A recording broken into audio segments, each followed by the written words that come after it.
this channel Satyam Ideal Learning. It's a lovely channel of you and us.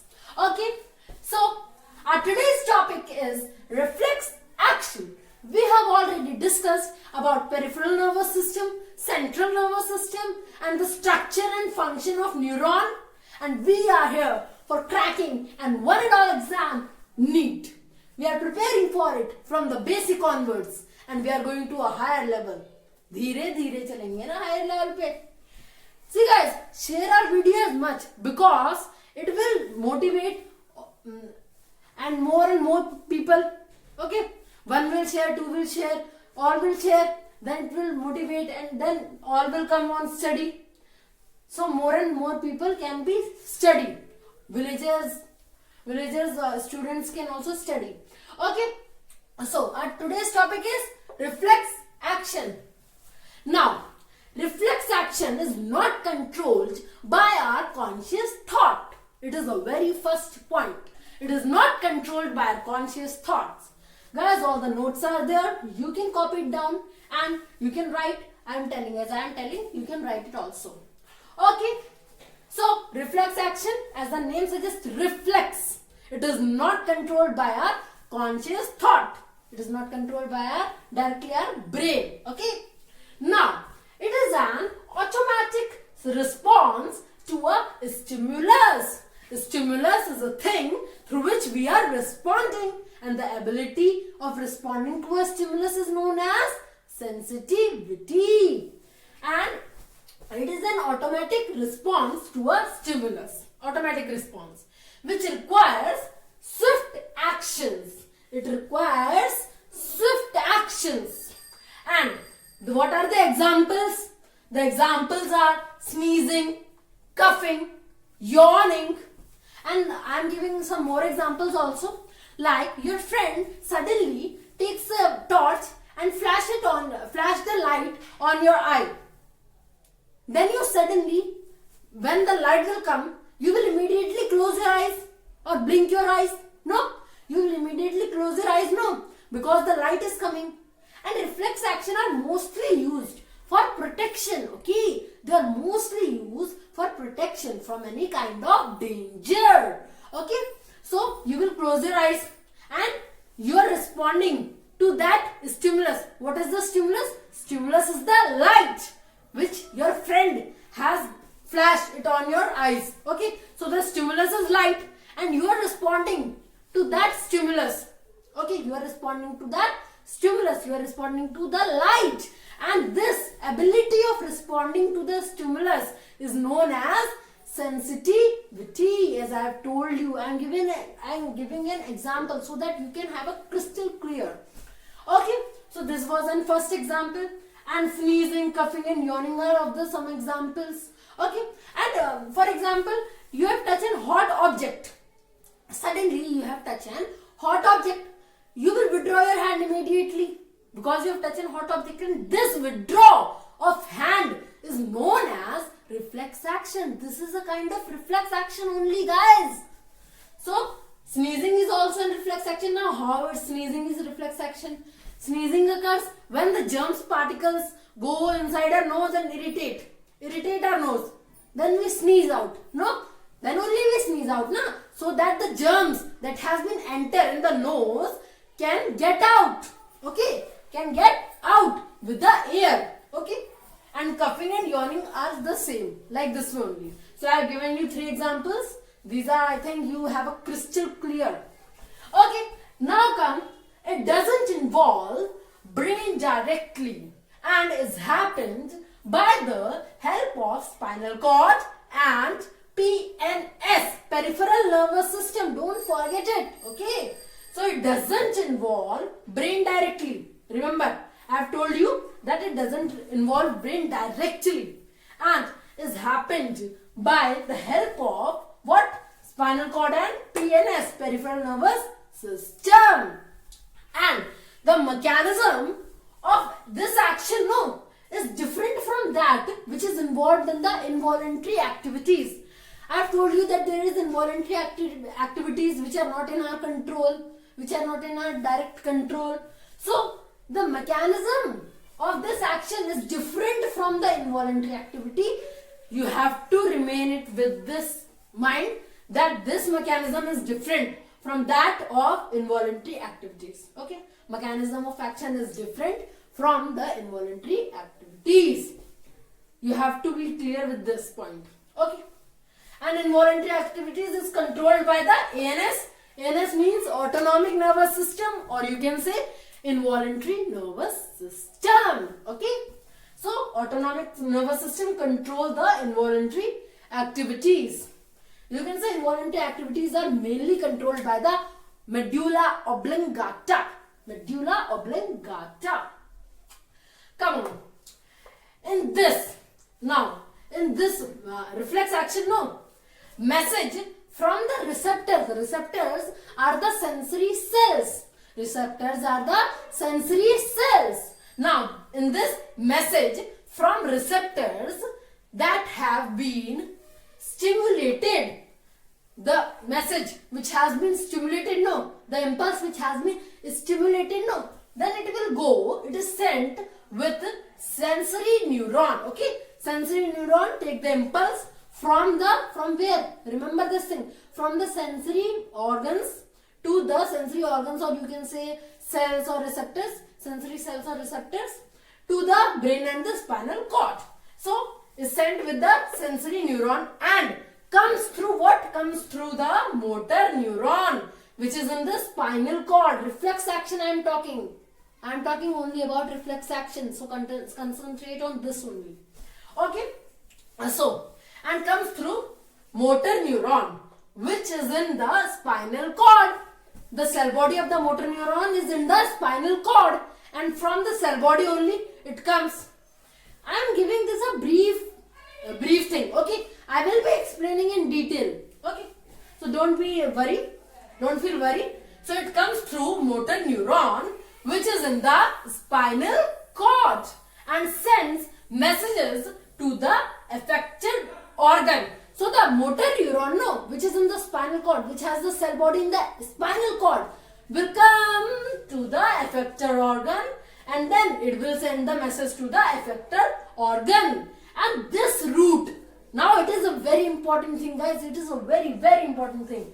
Now this route of transmission of messages is called reflex arc. Okay, this route of transmission of messages is called reflex arc. Reflex arc. Remember this point, it is very, very much important. Okay, now the reflex action, I have told you that the reflex arc is known as the route of transmission of message. This route of transmission of message is known as reflex arc. And this route of transmission of message is smaller in the reflex actions. Okay, it is smaller in the reflex action. It is very, very much important. If it will be larger, then it will take time and the danger will happen. So for having a fight with the danger only, they are very short. They are in a very short route of transmission. They have a very short route of transmission. Okay. Now, a doctor tests condition of muscles of leg by testing the knee jerk reflex. See guys, now we are going to study in detail. Okay. So I have given all the brief introduction so that you can clear up the basic of yours. And now we are going to the detail. So you have to listen, and if you have to write, then you can write also. And I am telling you that please see this video 2 or 3 times so that you can be very clear. But I think one time में तो clear हो ही जाएगा, अच्छे से clear हो जाएगा. See guys, a doctor tests condition of muscles of leg by testing the knee jerk reflex. Okay, the doctor tests condition of muscles of legs by what? By testing the knee jerk reflex.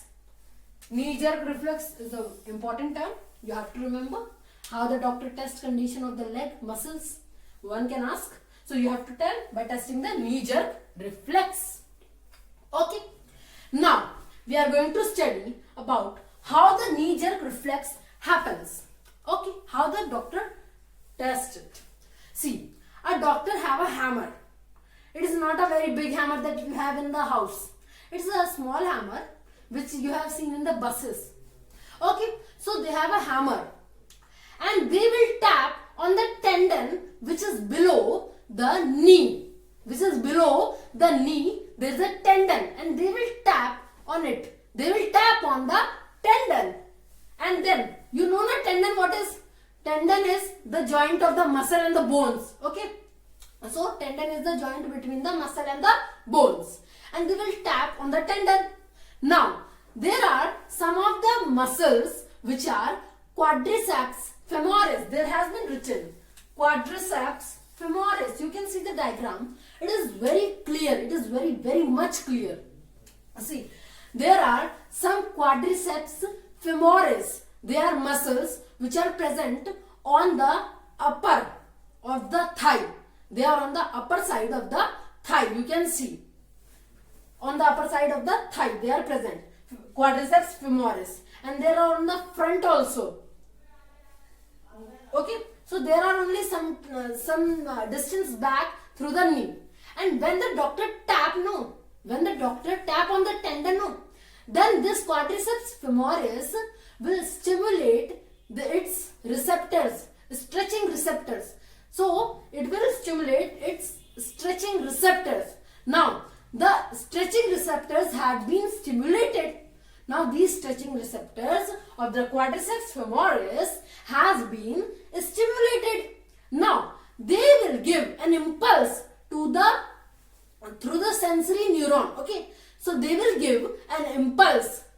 Who will give an impulse? Who will give an impulse? The quadriceps femoris have the receptors. They will give the impulse. Okay, the stretching receptors will give an impulse. And it will go through the sensory neuron. Now, they will go through the sensory neuron. Now, they will come to the motor neuron. From coming to motor neuron, they will divide into two branches. The axon of this sensory neuron will divide into two branches. Now, one of the branch, remember what I am telling very carefully. Now, one of the branch will go, which will synapse through the motor neuron. Okay, it will synapse through the motor neuron. As I have told you that the axon has the terminal button or the synaptic knob. Okay, at the end of the axon there is a synaptic knob, and the junction between the dendrites of the other neuron and the synaptic knob of the first neuron is known as synapse. So the impulse will pass through the synapse, okay, to the motor neuron, to the dendrites of the motor neuron. And now this motor neuron will carry this impulse to the back, to the what? To the muscles of the quadriceps femoris, okay.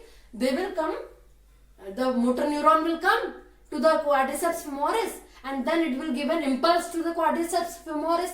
Of what impulse? It will give the impulse of contraction. So, it will contract. The quadriceps femoris will contract. Now, the second one. I have told about the first one. Now, the second axon of the sensory neuron will go to the... There is an interneuron. Sorry guys, I have cut it off. See, wait. Interneuron. Sorry. Interneuron. Okay, so there is the interneuron. It is a special kind of neuron, and the synapse will occur between the sensory neuron and the interneuron. Okay, I am talking about the second one. Remember this thing, very much important. I will explain you one more time so that you can have a crystal clear in that thing. Okay, so the junction, the synapse between the interneuron and the sensory neuron will pass the impulse through the interneuron. Now, the interneuron has the another end. Now, this another end will join from the motor neuron. Now, this motor neuron and the interneuron have the synapse in between. Now the impulse will pass through the synapse and then it will go through the motor neuron. The second motor neuron I am telling about. Remember this thing. It is very much careful. We have taught about first neuron. I have taught about first neuron. Now we are going to the second neuron. And the motor neuron of the second neuron, no. It will go through the motor neuron. The impulse will go through the motor neuron. And then it will come to the hamstring muscles. You can see with the diagram. It is very clear. It is very clear in the diagram. Then it will go to the hamstring muscles. Okay. See in the diagram, it is very clear. I will explain you one more time. See. From the quadriceps femoris. See, when a doctor tap with the hammer on the tendon, the quadriceps femoris has some stressed receptors. They will create they are stimulated. So now they will create an impulse which will go through the sensory neuron to the where? To the spinal cord. Spinal cord has motor neurons. At the very first it will divide into two. Okay, the sensory neuron will divide into two axons. Two branches of the axon it will divide. Okay, two branches of the axons have been divided. Now one of the branch, see there are two branches, one sensory neuron and there are two branches. Now one of the branch will go through will have a synaptic knob and then it will pass the impulse through the synapse junction to the another motor neuron. Now the motor neuron will take and it will come to the quadriceps femoris. Now when it will come to the quadriceps femoris, it will pass it and then the quadriceps femoris will contract in the response of this impulse. Now the next sensory organ, no, it will pass the impulse through the synapse to the interneuron. Now the interneuron has the another end also. Now the another end of the interneuron will pass the impulse through where? Through the motor neuron, to the second motor neuron, and then the second motor neuron will go through the hamstring muscles and then it will relax it. It will not contract it, will relax it. So quadriceps femoris will contract and the hamstring muscle will relax. And then you will make your leg upside. You will make your leg upside because the quadriceps muscles are contracting. See, like this way they are. See, for example, this is the leg and this muscle is known as the hamstring muscle and this is the quadriceps muscle, this. Okay, and now the leg will come up. Now the jerk will be there. This is the knee. The neck will come like this way. Okay, I am giving just an example so that you can have a crystal clear. In the diagram you can see it is very nice diagram and you can see it. Okay, so thank you guys. Today is for this much only. Now we will meet in the next class. Thank you.